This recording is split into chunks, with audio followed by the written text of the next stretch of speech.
In this video, the phenomenon of refraction will be presented. We will begin by introducing the refractive index of a medium before moving on to explain Snell's law. Afterwards, we will discuss the concept of the critical angle and the phenomenon of total internal reflection. We will begin by reviewing the basics of refraction. In this animation, the lighter blue section represents a faster medium such as air, and the darker blue section represents a slower medium such as water. This is the boundary between the two media, and the dashed green line represents the normal line of the boundary. When the wavefronts from a faster medium are incident at the boundary, notice how the top sides of the wavefronts travel in air, while the bottom sides travel in water. The top sides travel further than the bottom sides, so one side of the wavefronts is slowed down before the other. The difference in speed results in the wave changing direction toward the normal line.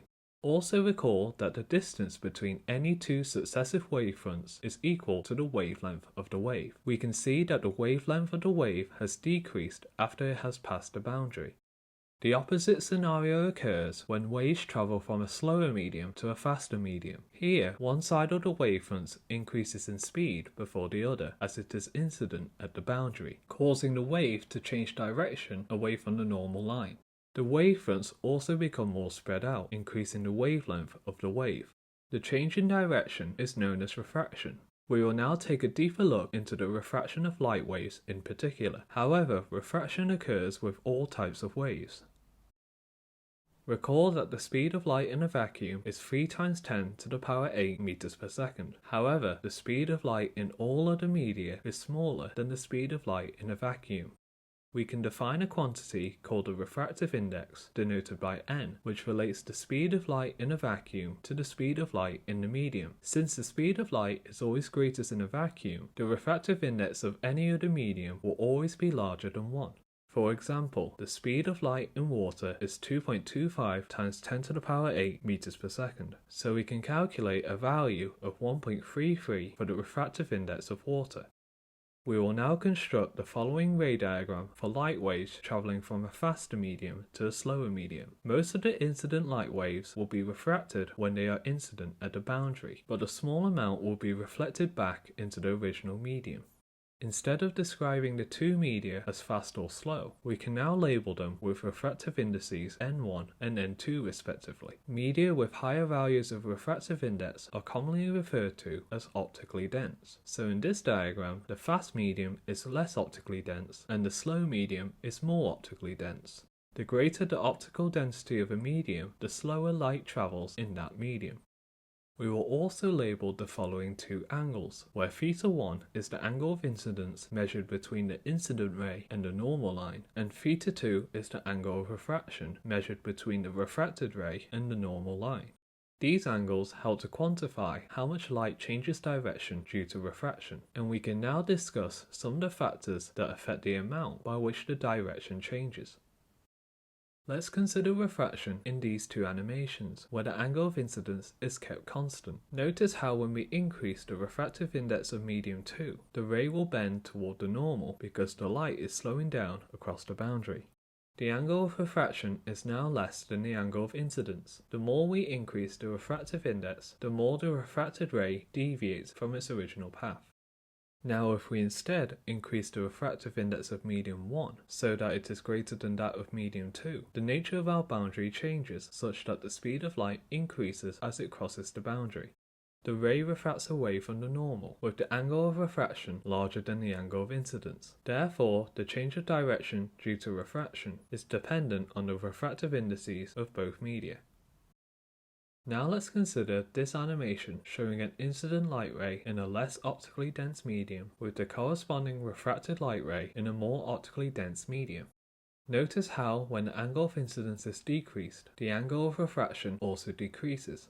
Therefore, the change of direction due to refraction is also dependent on the angle of incidence of light to the boundary between the two media. We now have the necessary components to state Snell's law. If we consider a light wave that is moving perpendicularly to the boundary, then these wavefronts will be parallel to the boundary. When the wavefronts reach the boundary, all parts of the wavefronts change speed at the same instant. The first wavefront in the new medium will therefore have the same direction as the last wavefront in the original medium.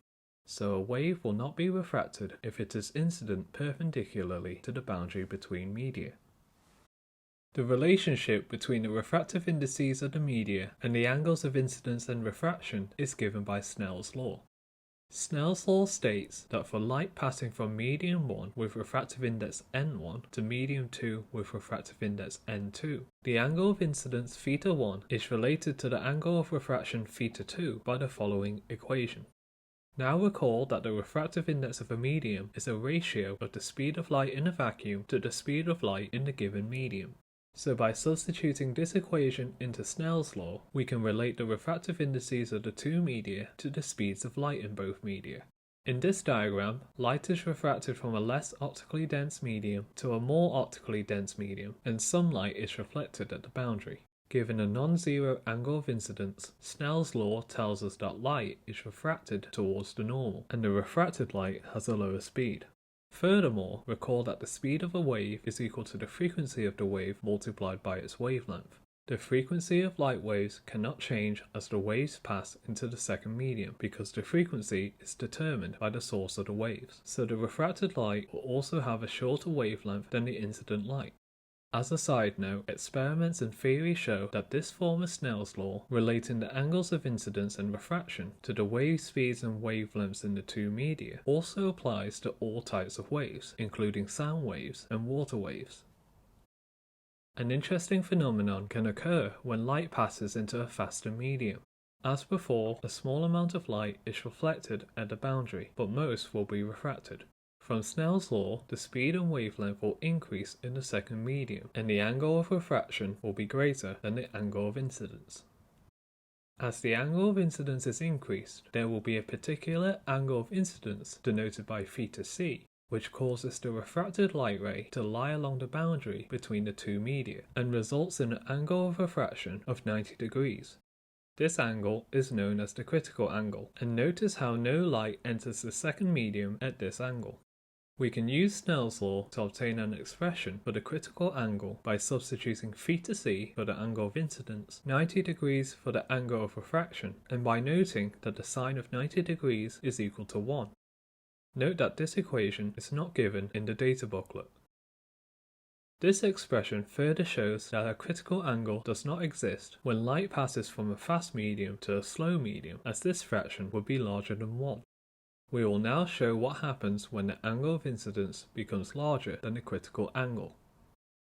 In this animation, we have an incident light ray in a medium with refractive index 1.33, and the percentages of light reflected and light refracted are shown. The second medium has a refractive index of 1, so we can calculate a critical angle of 48.8 degrees from Snell's law. As discussed, increasing the angle of incidence increases the angle of refraction until we reach the critical angle.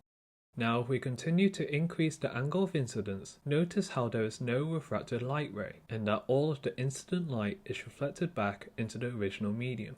This phenomenon is known as total internal reflection, and is applied in the use of optical fibers amongst other uses. Light carrying coded information is sent into one end of the optical fiber and travels down the length of the fiber in a sequence of total internal reflections until it emerges at the other end. We will now provide a final summary of the key understandings from this video. The refractive index of a medium is a ratio of the speed of light in a vacuum to the speed of light in the given medium, and is a measure of the optical density of a medium. Snell's law relates the refractive indices of two media to the angles of incidence and refraction for light incident at the boundary. In particular, for light passing from a more optically dense medium to a less optically dense medium, there exists a critical angle where the angle of refraction is 90 degrees. Finally, when light is incident at an angle greater than the critical angle, light is totally internally reflected and does not pass into the second medium. This now concludes our video about refraction. Thank you for watching.